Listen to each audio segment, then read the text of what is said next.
माता देवहूति ने एक बात बड़ी सुंदर कही, एक कपिल देव जो ज्यादा भजन करता है, पूजन करता है, स्मरण करता है, उसी को दुख भगवान क्यों देता है?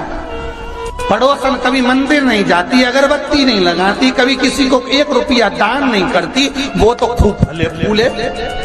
और हम तो सोमवार का व्रत करें, मंगलवार करें, एकादशी करें, द्वादशी करें, लोटा भर के पानी भी चढ़ाए तो भी दुख हमें क्यों मिलता है? बोलो रे जी सही है कि गलत है? उसका उत्तर कपिल देव जी महाराज ने दिया, मां सुनो, जिस प्रश्न को आपने मुझसे करा यही प्रश्न देवऋषि नारद ने भगवान विष्णु से करा था। यही प्रश्न भगवान विष्णु से देवऋषि नारद ने करा कि जो मंदिर जाए, देवालय जाए, पूजन करे, अर्चना करे, पाठ करे, स्मरण करे, दुख उसी को क्यों मिलता है? और जो कभी मंदिर नहीं जाए, भगवान का भजन नहीं करे, उसके तो 4 चांद लग जाते, खूब लक्ष्मी भगवान देता। नारद जी ने जैसे भगवान विष्णु से ये प्रश्न किया तो भगवान विष्णु देवऋषि नारद से बोले, इसका उत्तर मैं बाद में दूंगा, पहले अपन दोनों ब्राह्मण के कपड़े पहनकर चल घूमने चलते। और देवऋषि नारद को ब्राह्मण के कपड़े पहना दिए, भगवान विष्णु ने ब्राह्मण के कपड़े पहन लिए, दोनों घूमने के लिए चल दिए। जाते जाते एक सेठ जी का दरवाजा मिला, एक बहुत बड़ा बंगला, बहुत बड़ा घर, और वहां जाकर भगवान विष्णु ने नारद जी से कहा, भूख लग रही, कुछ मांग ले। सेठ जी क्या? नारद जी ने आवाज लगाई, भिक्षाम देही। सेठ जी निकल के बाहर आए, क्या है बाबा? हमें भूख लगी है, थोड़ा सा कुछ दे दीजिए।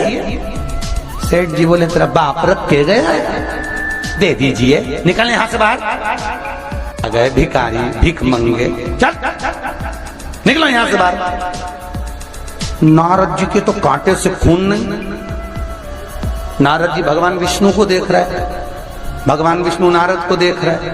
विष्णु जी ने नारद जी का हाथ पकड़ा, लेकर चल दिए वापस। नारद जी बोले, सेठ जी ने इतना अपमान करा, तुमने कुछ बोला नहीं?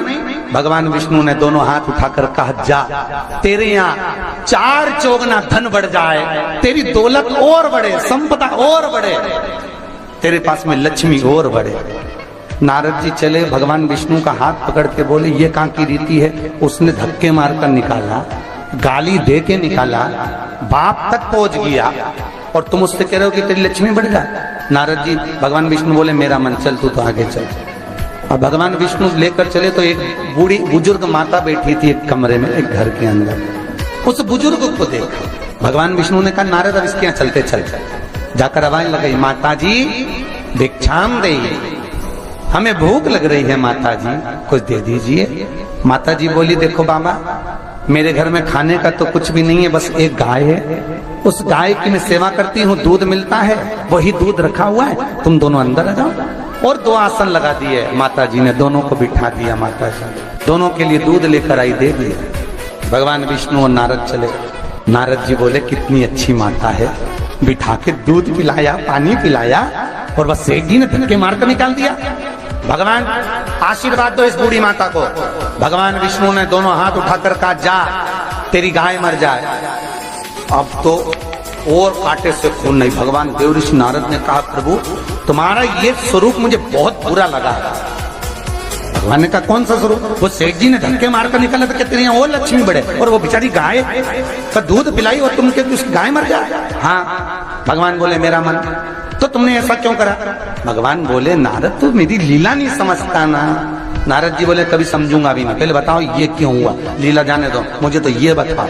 भगवान ने कहा, नारद बात इतनी सी है, वो बूढ़ी माता मेरा भजन करती है, दिन भर मेरा नाम लेती है, वो मरेगी, उसके घर में एक गाय है, उसमें उसका दिल बहुत लगा हुआ है, उसकी सेवा करती है, मरेगी, मरते समय विचार करेगी कि मेरे मरने के बाद मेरी गाय का क्या होगा।